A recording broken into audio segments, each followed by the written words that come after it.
Okay, let's start with a quick review of how to multiply. And whenever you see two binomials like this, right, x plus 2 and x minus 5, then you would want to FOIL or distribute to multiply. Alright, so let's do that. So x times x, that's your first term, x squared. And then outer, x times negative 5, negative 5x. And then inner, 2x. And then last 2 times negative 5 is negative 10. And we did talk about the fact that you can do this in several different ways.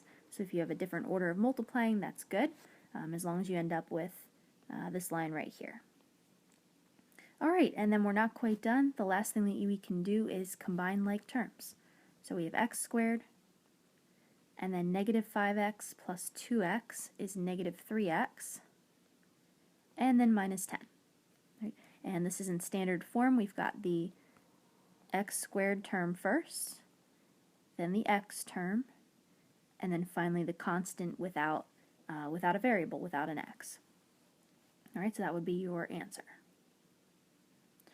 Alright, so now if we need to factor, alright, we're basically just going backwards, and we're looking for the two things that were multiplied or FOILed to give us this answer, this polynomial. Alright, so there's a little bit of guesswork here, and you can do this a couple different ways, but here's one way to kind of organize your work and figure out what those options are going to be.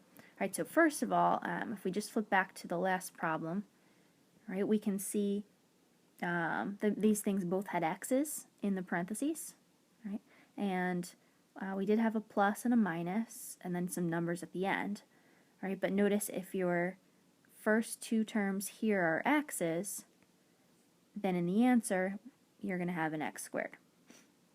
So it kind of makes sense. If we have an x squared here, then that means that these first two terms need to be x and x so that they'll multiply to give x squared. Right?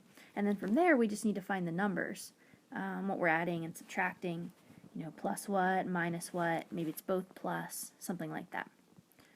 All right, so let's do, here's just a quick way to organize this. You make a little x, and in the top of the x, you put the last number, the 5, and in the bottom of the x, you put the middle number, the 6. Right? So then I'm looking for two numbers that I'll put here and here that multiply to be the top number and add to be the bottom number, to be 6. Right? So numbers that multiply to be 5, well, there's only two that are integers that work, so we don't want fractions or decimals. So we know that this has to be a 1 and a 5, and then we just need to check do those add up to 6, and they do, so this means that this will work. This is the answer. Okay, so up here we have one of these is a plus 1, and the other is a plus 5. Right? Now I can check this just by FOILing or remultiplying and making sure that it does equal the original problem. Right? So if you do first, let me do a, yeah, I'll put this down here.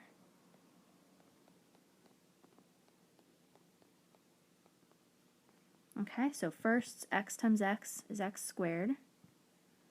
Then, let's see, we can do x times 5, that's 5x. 1 times x, and 1 times 5. Alright, and then these middle terms, 5x and 1x is 6x, and I still have x squared and 5. And that's the original problem, so then that is the correct answer. Alright, here's another one. Alright, so I'll make a kind of an X to organize things here. And the number I'm multiplying to be is at the top. And then I'm looking for a number that adds to the bottom. Alright, at the top we have a 12, the last number. And then the middle number, 8. And notice this one is a negative now, so we're going to keep the negative with it. Negative 8 goes at the bottom. So I need two numbers that multiply to be 12, but add to be negative 8. All right, so you've got a couple options. You could start thinking about, I usually do the multiplying first. So, 1 times 12, 2 times 6, 3 times 4, and just start thinking through your combinations, things that multiply to be 12, and see which one adds up to be negative 8. Right? Well, 2 times 6 is close. That's at least 8, but notice that that's 8 and not negative 8, so we can fix that if we just make these both negatives. Right? And then this still works because negative 2 times negative 6 is positive 12. That works. And negative 2 plus negative 6 is negative 8. That works. All right, so those are the two numbers that we need.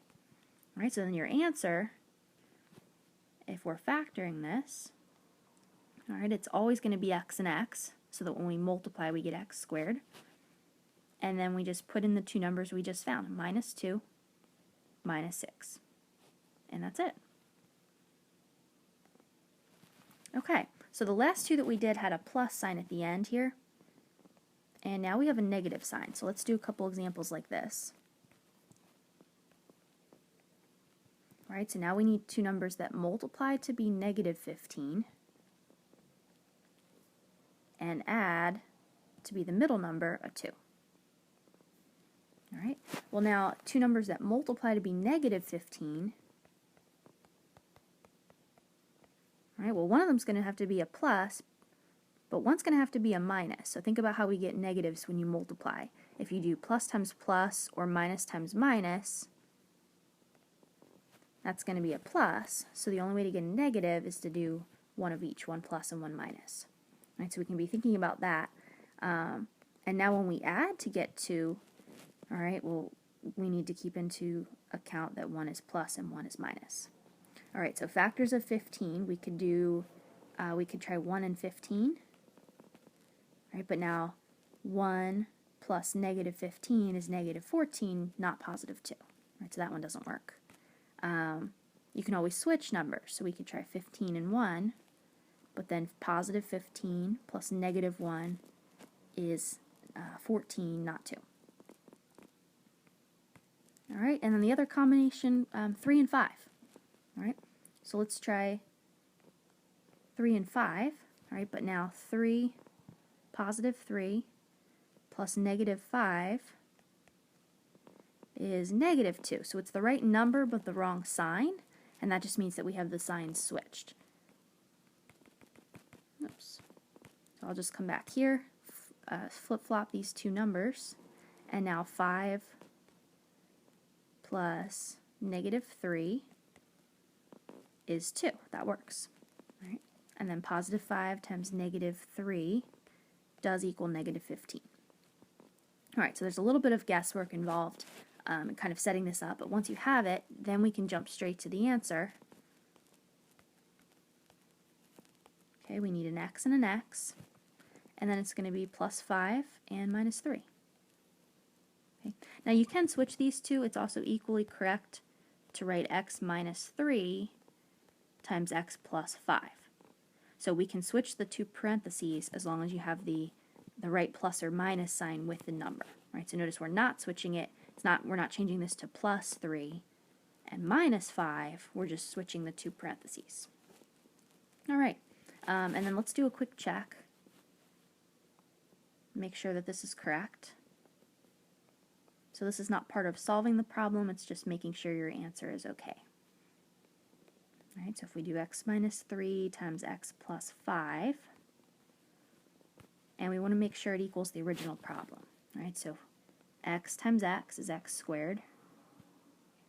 Then, let's see, I'll draw little lines here. X times 5 is plus 5x. Then negative 3 times x is negative 3x. And negative 3 times positive 5 is negative 15. So I have x squared, and then the two like terms, 5x minus 3x is 2x, and minus 15. All right, and that does equal the problem, so that means that this answer is correct. All right, and we'll try one more. This one also has a negative sign at the end. Okay, a negative 11 and a positive 10. So we need to multiply to be negative 11 and add to be positive 10. Okay, well, things that multiply to be 11, there's only one option. It's got to be a 1 and an 11. All right, now notice 1 and 11 doesn't equal 10. It equals 12. All right, but notice it was a negative 11, so we need 1 plus and 1 minus. Okay? So if I just put a negative with the 1, then this works. 11 minus 1 does equal 10, and 11 times negative 1 does equal negative 11. Okay, so the answer is 2 parentheses, x and x, and then minus 1 plus 11. And that's factored.